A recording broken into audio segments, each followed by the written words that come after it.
Diligence. Careful and persistent work or effort. Diligence. Careful and persistent work or effort. Koho Layamla. Abanabu Yahabu Bahashim Yahabushai Bahashim Rakak Radash. Double honors to the elder apostles and elder bishops of Great Millstone who rule well. Salutations to the Akim out there on the highways and the byways. Salutations to the hopeful elect. Salutations to you speckled birds, you Israelite foreigners. And shalom to the Akwaf, sitting and listening in silence as the scriptures say to do so.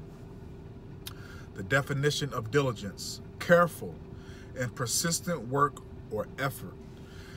And that's something that we have to prosper in. We have to continue to be diligent, have diligence, you know, in every single matter of this truth. You have diligence when you're at the plantation. You had diligence, and you still have diligence when you try to lay with these women that you desire in your life. Okay, you have diligence for the carnal things that you want in life.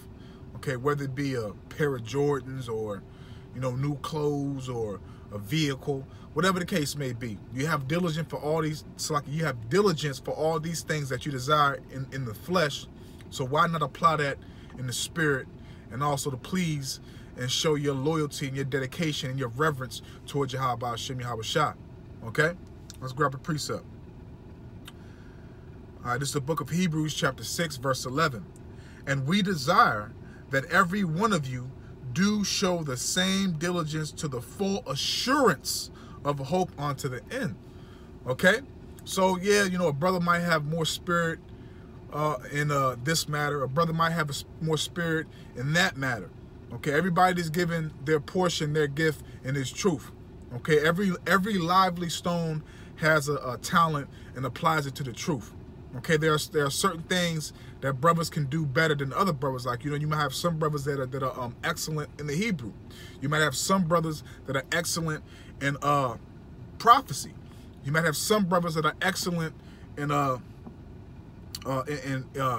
embracing and uplifting the hopeful elect through precepts. Okay, you know, various different talents that all connects to one body. Okay, but your diligence should always be elevating, should always be on fire, man. Again, you'll be diligent at the plantation to make sure you get that check, to make sure you get that promotion, okay, to make sure you secure your job. Okay, you'll be diligent, you know, to get that woman, to entice that woman, to, you know, to get between her legs, you know, to have a part of your cycle. Okay, you'll be diligent, you know, just like you're diligent to eat, just like, you know, brothers may be diligent to fast. So you need to apply that same that preciseness to this truth. Okay. So let's go to Proverbs 22, verse 29. Seest thou a man diligent? Seest thou a man diligent in his business? Okay, and this is our business. This is our real vocation. Look at that word vocation. It's a very, very important, very, very heavy word, man. That's why I always say it, man. Okay, so this is our real vocation. This is our real lot. This is our real calling. Okay, so we must be diligent. We must have diligence in this truth, man. Okay, why do you think Yahweh Shah Hamashiach said, no man turning his hand back is fit for the kingdom? You know, roughly paraphrasing Luke chapter 9, verse 62. And why do you think he also said in Revelations 3, verse 15 to 16, I would rather thee be cold instead of thee cold or warm, instead of it's like a cold or hot, but you are lukewarm. So since you are lukewarm, what? Spew thee out of my mouth, because you have no diligence. Okay, this is supposed to be your first love. You're supposed to come back to your first love on fire, passionate. Okay, you're supposed to be very passionate about this truth, and that shows what? Your diligence, man. All right. Again, Proverbs 22, verse 29. Seest thou a man diligent in his business? Okay, and like Yahweh Shah said too, Salakia, like Yahweh Shah Hamashiach said too, I must be about my father's business. And was not Yahweh Shah Hamashiach diligent? Hell yeah. So we are to come in that same spirit, Salakia. I'm excited, Salakia.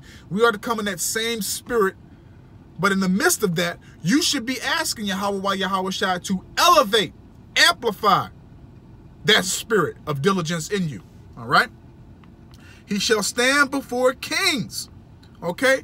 And we're standing before the heathen kings. We're standing before the real kings, which is Yahweh Yahawashi. Okay? King Dawada. All right? We're standing before the real kings right now. The ones that really matter to us are the ones on the right-hand side. Okay? Which is Yahweh Yahawashi, King David. All right? And the 12 on down. Because we must not forget, we are being prepped and being made to be kings and priests. Okay, and every brother's a king. So we're standing amongst each other. Adawan Ratazah, we are those men. Okay, we have to have humility. Let's not remember. Yesterday's lesson was about being humble. Stay humble. He shall stand before kings. He shall not stand before mean men. Okay? Because we know that what we're doing is going to benefit us, man. But what we're doing is going to have value, and that's why we must be precise. We must stay diligent and stay on fire for this truth. We must be persistent. And again, I'm gonna give you these examples. We're persistent at the plantation to keep that job, to keep those bills paid, to keep clothes on your back, to keep food in your belly. Okay. To keep your woman pleased if you have one, to take care of her, to take care of your seeds if you have them. You got to be persistent in those matters. Okay, that shows diligence. That shows that you have motivation to continue to provide. So you need to apply that same motivation to this truth. Because as it states in Sirach 33, verse 17, and also Sirach 24, that we not only are we seeking to be edified, but we're also edifying those that seek to learn, and doing that is just like a teacher.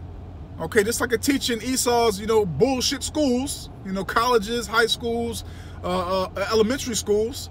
A teacher is what? Persistent.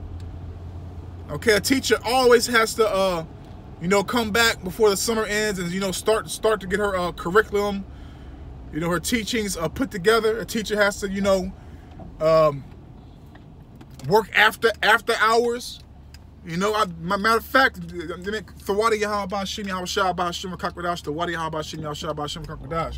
the reason why I spoke of that, because my boss, his wife is a teacher, and he's always talking about when she gets home from work, she's still persistent in her work as a teacher, man. Okay? So, our diligence never ends. Our task, our lot, our vocation never ends in this truth. Matter of fact, we'll close out here. This is the book of 2 Peter, chapter 1, verse 10. Wherefore the rather, brethren, give diligence. Okay? Wherefore the rather, brethren, give diligence to make your calling and election sure. Okay? For if ye do these things, ye shall never fall. Okay? Because, hey, man, at the end of the day, the Lord wants to see us show forth our diligence. The Lord, Yahweh Hashem, Yahawashi, Yahweh Yahawashi, wants to see that we're really about business, man. That we're not just, showing lip service. That we're actually showing the work with our hands, man. That we're being committed to, our calling, man. Because at the end of the day, Yahweh Hashem Yahawashi knows his elect. He knows who's going to continue to be diligent. And, Adawan Ratazah, we pray we are those men. And that's why it's very important for us to be diligent. Again, you are diligent in this world. You are diligent in the flesh. Okay, for carnal things that are vain. Okay? For carnal things that are vain, you are diligent for those. So why not apply that same motivation, that same characteristic that you have, that drive into this truth? Okay, because again, we want to hear, when we, Adawan Ratazah, we all those men, we want to hear, good job, thou faithful and what? Diligent servant. All right? It's not a game. It's not a fucking game. All right? And it's a real reason why Yahweh Hashem Yahawashi put the spirit on me and told me to do these ride-alongs real quick and speak on certain matters, man. Okay? We are literally at the end, man. We are literally just waiting for Yahweh Hashem Yahushua to bring forth these last prophecies, Salakia. So, man, I'm going to leave it right there, man. You know, I don't want to write this out, man. I hope and I pray that this was edifying, uplifting, and informative to the true, sincere Akim wa Akwaf. So, with that, I'm just going to say, Kol Holayim La, Abanawa Yahweh Bahashim Yahweh Shai Bahashim Rakak Radash, Watha Wada Yahweh Bahashim Yahweh Shai Bahashim Rakak Radash, for putting the spirit on me, my elder apostles, elder bishops, elders, brothers on down, for doing these epistles to enlighten you, to inform you, to edify you, and uplift you to the power and spirit of Yahweh, Bahashim, Yahweh Shai. May the blessing and election be a part of upon you and your household. Shalom.